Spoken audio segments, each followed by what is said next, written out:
34페이지 게리 토마스 리트벨트 1888년에서 1964년 국적은 네덜란드고요. 1964년에 사망했습니다. 그래서 76세까지 활동을 했고요. 이 책에서 소개된 작품으로 슈레더 하우스, 에라스무스란 저층 공동주택 1931년, 가구 제품으로는 펜던트 램프, 레드블루 체어, 베를린 체어, 밀리터리 체어, 밀리터리 탁자 등이 있습니다. 그림 먼저 보시면 에라스무스란 저층 공동주택이 있고요. 1931년이고 슈레더 부인이 자신의 집 맞은편 토지를 구입해 리트벨트와 협동으로 설계한 공동주택이고요. 아코디언식 공간 분할로 세 부분으로 나뉠 수 있는 거실 등 슈레더 하우스에서 시도한 가변 공간을 더욱 발전시켰다. 그래서 이제 이 사람들부터 아까 잠깐 앞으로 넘어가면 리트벨트가 여기 보시면 프랭크 로이드 라이트 뒤에 10년 뒤에 태어난 미스 반데로에와 르코르비제와 해리 토마스 리트벨트가 이 프랭크 로이드가 제안한 방식들을 조금 더 발전시켰다고 볼 수 있겠죠. 그래서 리트벨트로 다시 넘어가서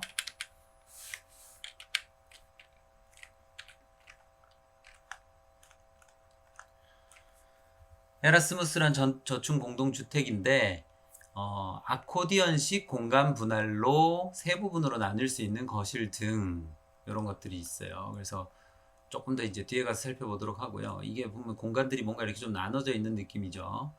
그 다음 이 레드블루 체어 1923년의 이 의자는 정말 뭐 그 어떤 디자인 가구 디자인사에 꼭 나오는 레드블루 체어죠. 그래서 레드 블루 체어라고 이렇게 외워두시면 좋고요. 그다음 이 의자는 예전에 우리가 가구라고 하는 것들에 대한 그 선입견을 완전히 깨부셔버린 의자입니다. 여러분들 흔히 많이 작품들 보시면 모더니즘이라고 하는 거에 나오면 몬드리안 비레라고 아시죠? 그래서 노란색, 빨강색, 파란색, 검정색 등으로 이렇게 정말 정석적인 비레, 황금 비레를 가지고 이렇게 화면을 2D로 분할을 해놨습니다. 그 비레 작품들이 너무너무 쇼킹했는데요. 어찌됐건 그걸 3차원으로 만들어 놨다고 생각하시면 됩니다. 그래서 이 레드블루 체어를 보면 그런 이제 미적 감각들을 느낄 수가 있고요. 그 다음 또 한편으로는 보시면 아시겠지만 전부 다 공장 생산할 수 있는 직각의 각 나무지 않습니까? 그래서 생산하기도 어떻게 보면 굉장히 편할 거예요. 앉으면 별로 편하지는 않은 걸로 제가 알고 있는데요. 그렇지만 이 의자를 정말로 그 수려한 공간에다가 갖다 놓기만 해도 그 공간의 품격이 확 올라갈 거라고 생각이 듭니다. 그래서 이제 그 가구 디자인사나 혹은 우리 건축 디자인사에 굉장히 큰 영향을 미쳤던 디자인이고요. 그 다음에 이 슈레더 하우스도 보시면 아시겠지만 몬드리안 비례가 인면에서 느껴지시죠? 그래서 1924년에 건축주인 슈레더 부인이 품은 명확한 이상과 데스틸의 구성 원리가 반영되어 독특한 공간 구성이 실현되었다.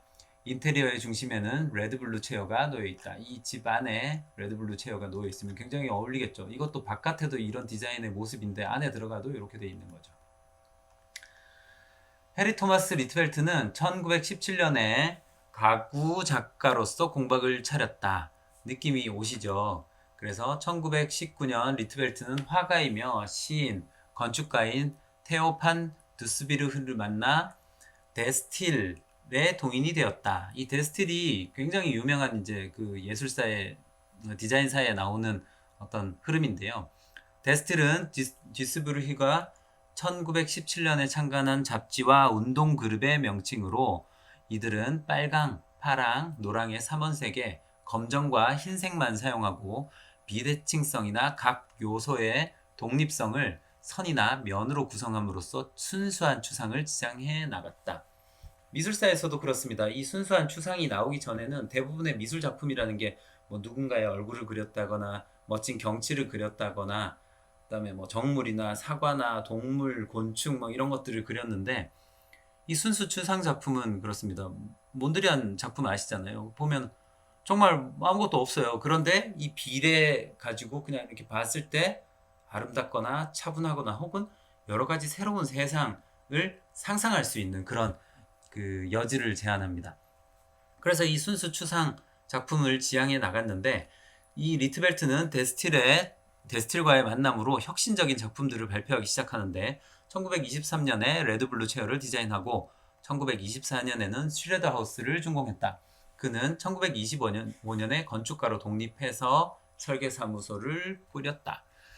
그래서 이제 이미 작품이랑 그다음에 그 가구 공방 뭐 가구 공방이 있죠 나왔는데 가구와 건축이 유명해지고 나서는 이제 설계사무소를 차리는 거죠. 더 큰 규모로 가야지 뭔가 이제 자기 그 생각들을 펼칠 수 있을 거라고 판단을 했을 것 같습니다. 네, 여기까지가 14페이지입니다. 15페이지 알바알토 들어갈게요. 알바알토는 여러분들 사실은 그 의자나 가구로 사실 되게 많이 본 것들이에요. 그런데 지금 뭐 특징적인 의자가 지금 여기 나와 있지 않는데 이렇게 곡선으로 이렇게 밴디드, 그러니까 나무를 한 너댓 장 정도를 압착을 한 다음에 거기다가 이렇게 휘어가지고 형태를 만드는 거거든요. 그래서 이 밴딩, 이 나무를 이렇게 밴딩하는 것도 새로운 대단한 기술이었을 거예요. 그 당시에는. 그래서 이런 류의 디자인들이 굉장히 많습니다. 그래서 이런 디자인이 건축물에도 이렇게 또 나타나고요. 그 다음에 내부 공간에도 나타나는 곳이 많아요. 그래서 알바 알토도 굉장히 이제 특징적인 건축가고요. 국적이 핀란드고 1898년에 태어나서 76년까지 활동했습니다. 78세까지 살았고요. 건축으로는 파이미어 세너토리엄, 비보르크 도서관, 무라찰로 여름 별장, 자택, 루이가레 주택, 헬싱키 공과대학 도서관 뭐 등등 여러 가지가 있습니다. 그 다음 아르데크 112, 뭐 골든벨 뭐 여러 가지 있습니다. 그래서 그 뒤에 한 번 더 나올 거니까 그때 가서 또 보도록 하고요. 알바 알토는 헬싱키 공과대학에서 건축을 배운 뒤 1923년에 건축설계 사무실을 열었다. 이후 파이미어 세너토리엄 설계 공모전에서 우승을 차지했으며 전형적인 엘리트 코스를 밟았죠. 그래서 유명한 공과 대학을 졸업을 하고 설계 공모전에 참여한 다음에 1등상을 받은 거죠. 그래서 세너토리엄을 위해 본토의 목재를 이용한 가구 아르데크 사일과 조명 등도 디자인했다. 건축은 물론 인테리어와 가구에 대한 생각이 깊어지면서 알토는 1935년에 직접 디자인한 가구와 조명을 제작 판매하는 회사 아르데크를 설립했다. 1946년부터 1948년까지 매사추세츠 공과대학 개건 교수로 지내며 MIT 기숙사와 베이커하우스를 설계하였다. 1953년에 무라찰로 여름 별장을, 1962년에 브레멘 아파트하우스를 준공하였다. 네, 여기까지가 15페이지입니다. 16페이지 장프루브 볼게요. 장프루브는 1901년에서 1984년 활동했고요. 82세까지 살았습니다. 프랑스 사람이고요. 건축, 매동 공동주택, 국민건강보험, 낭시자택 유명하고요. 가구 제품으로는 시테 암체어, 비지터 암체어, 커피탁자, 스탠더드 체어, 스윙지브 램프, 그레이트 윙, 컴퍼스 데스크 등이 있습니다. 그림 부분 보시면 매동 공동주택으로 1952년 전후 주택 공급을 원활하게 하기 위해 지은 14동의 센터 포르티코 구조, 조립식 주택이다. 조립식 주택이죠. 그래서 전쟁 후에 주택 공급을 빨리 하기 위해서 조립식으로 주택을 이제 제작을 했고요. 공예적인 모티브들을 도입함으로써 푸르베의 건축은 풍요로운 공간감을 획득했다. 스탠다드 체어 요거 보시면 요것도 종종 여러분들이 많이 만날 수 있는 건축일 거예요. 그래서 지금 디자인을 봐도 이 당시의 디자인 50년대 디자인인데도 요즘 뭐 자동차에서나 볼 수 있는 그런 약간 기계미학적인 그런 부분들이 있습니다. 당시 많이 보급되던 철 파이프 구조 대신 금속 박판을 접어 구부리는 기법을 도입하여 다리 부분의 구조적 형상이 특징인 의자이다.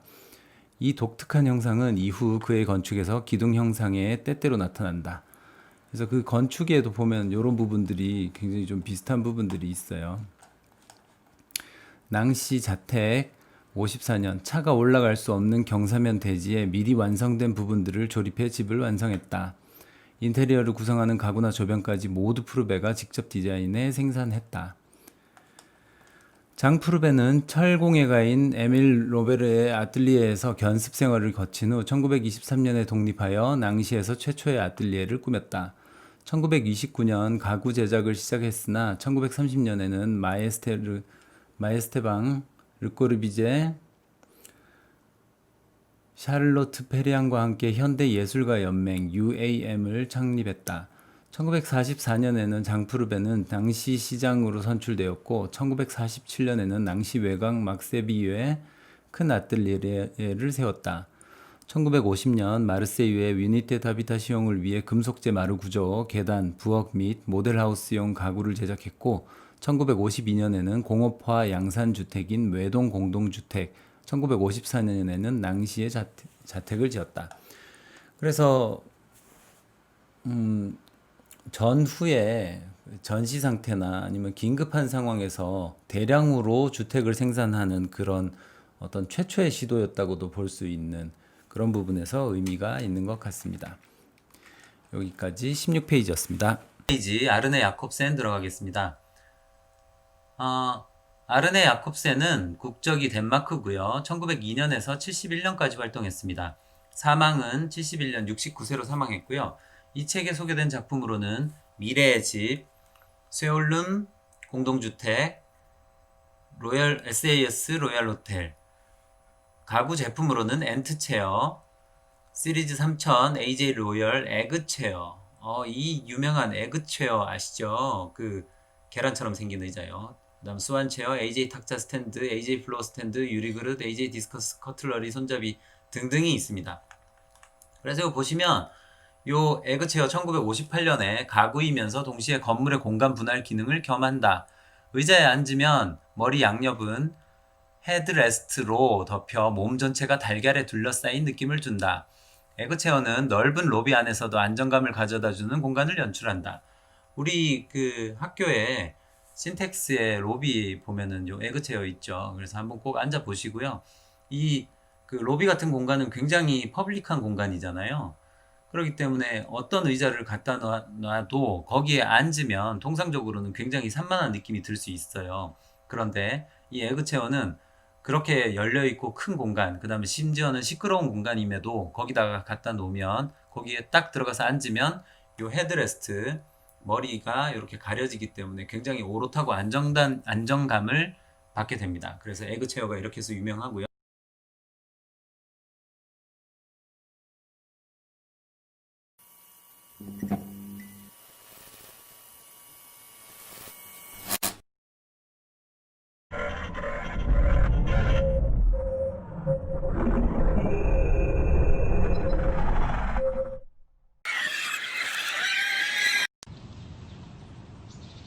Let's go!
Isn't the challenge?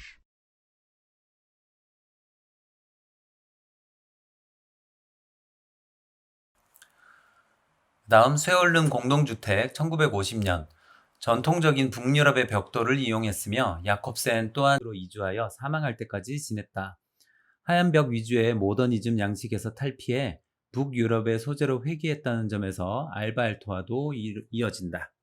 이렇게 돼 있어요. 그래서 모더니즘이 너무 많이 있으니 좀 북유럽 특유의 분위기들을 이제 내고 싶었던 것 같아요. 그래서 이렇게 돼 있고요. 그 다음 미래집 1929년 참신한 아이디어가 가득한 주택으로 자동차 보트 개인 전용 헬기로 육지와 바다, 하늘에서 접근이 가능하다. 전기 청소기처럼 오염을 빨아들이는 현관 매트 등 미래적인 인테리어 아이디어가 돋보이는 집입니다. 네, 그래서 이렇게 디자인된 집이 있고요. 굉장히 뭐 저기 이상적인 그 다음에 약간은 그 동화적인 그런 분위기의 집인 걸 알 수 있죠. 아르네 야콥센은 덴마크 왕립 예술 아카데미에서 건축을 전공하고 1927년 졸업 후 코펜하겐시 건축국에서 일했다. 1929년 덴마크 건축협회에서 주최한 미래의 집 경연에 플레밍 라센과 공동으로 응모하여 우승하면서 일약 유명해져 사무소를 설립했다. 그래서 이제 이런 데도 보시면 아시겠지만 건축을 전공하고 그 뒤에 어떤 뭐 일을 하잖아요. 일을 하는데 이런 일을 하면서도 공모전에 계속 도전을 해서 어떤 뭐 전국 1등짜리 어떤 상을 받는 거죠. 그러고 나면 엄청나게 유명해집니다. 그리고 나서 정말로 자기가 원하는 디자인들을 계속 해나갈 수 있는 기회를 얻게 되는 거죠. 우리는 통상적으로는 학생 때 이제 공모전을 종종 하는데요. 이번에도 뭐 여러분들도 공모전 참여하실 거예요. 그런데 그렇습니다. 이게 약간의 시간들을 또 투자를 하고 그다음에 약간의 더 큰 노력으로 뭔가 자기가 사무실 다니면서도 그대로 안주하지 않고 새로운 도전들을 항상 하는 이런 사람들이 결국에는 이제 세계적으로 유명해지는 건축가가 되는 것 같아요. 그래서 항상 이렇게 좀 깨어 있을 필요는 있는 것 같아요. 그래서 유명해져 사무소를 설립했다. 야콥센은 1950년 쇠올름 공동주택을 지었고 1956년에는 왕립 예술 아카데미의 교수가 되었다. 1960년에는 덴마크 최초의 고층 건물인 SAS 로열 호텔을 준공했으며 이 호텔 로비를 위해 디자인한 에그체어, 그래서 로비에 에그체어가 들어간 거죠. 그래서 자기가 원하는 공간을 정말 진정으로 자기가 표현하려면 거기에 있는 가구까지 디자인을 하게 되는 경향들이 있어요. 그래서 이런 것들이 이제 표시가 되고요. 1958년 현재도 같은 호텔 현 레디슨 블루 로열 호텔에서 사용되고 있다. 현재도 사용되고 있다고 합니다. 여기까지가 17페이지예요.